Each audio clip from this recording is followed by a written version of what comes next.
This is what you call show prep. Well, you might call it a piece of paper, but trust me, show prep. In order for my next video about today's events to come to fruition, I first must make some origami.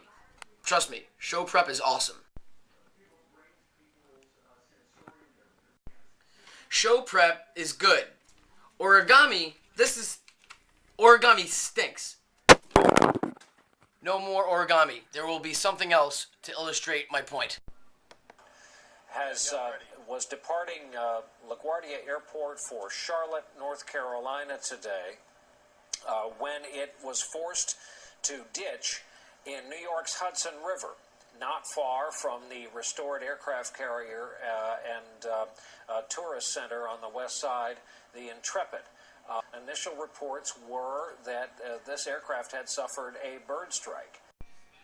Yesterday in New York City, a plane was forced to make an emergency water landing in the Hudson River because upon takeoff, it struck through a flock of geese, which ended up going through the turbine engines, which have no covers on the front of them, subsequently slicing up the blades inside the turbines.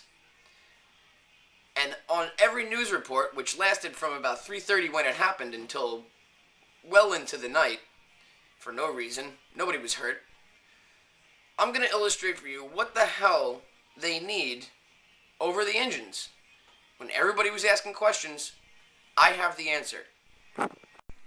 In order to illustrate my point, I'm going to be using these graham cracker goldfish and this fan that you can find in any kitchen stove top. You see, that will act as the turbine engine. So, there's the fan, right there.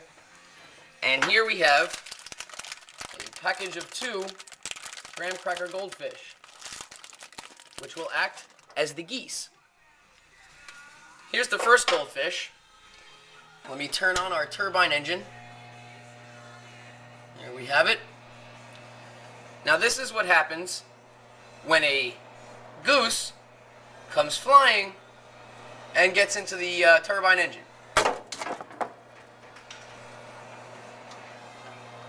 Well, you see we've got a dead goldfish goose, and the turbine goes to shit. The goldfish, or goose as it were, was decapitated. It was rather funny.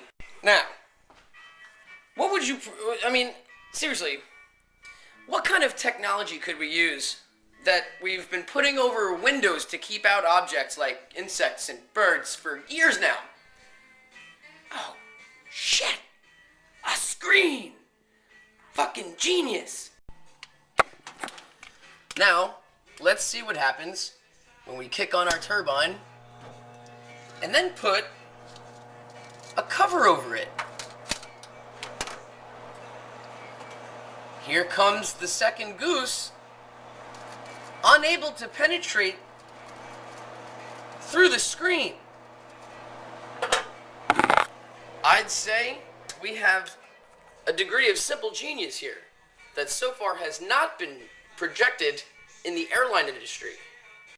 So here we have not rocket science, but science nonetheless. And I don't understand why nobody in the aviation industry has thought of putting a simple screen over the front of turbine engines to prevent said geese from allowing a giant aircraft to plummet to Earth. In this case, a body of water. Fortunately, nobody was seriously injured or killed in this incident. But it could have been prevented, in addition to the thousands of others a year that have to do with objects being sucked into airline turbine engines. Very simple. Screens over the engines. I hope somebody from the aviation industry and or the FAA sees this. I think I'm going to send this video to all the news organizations. So, that being said, no graham cracker goldfish were hurt in the making of this video. So, what have we learned through all of this? Well, the simple technology, if you could call it that we've used for ages over Windows is the same technology of sorts that we should use over turbine engines that are, up to now, wide open and susceptible to sucking in whatever the hell stands in its way. There's even been instances where people on aircraft carriers have been sucked into turbine engines. I guess they needed screens on those too. Screens over turbines. A simple solution to a giant problem. Cheers.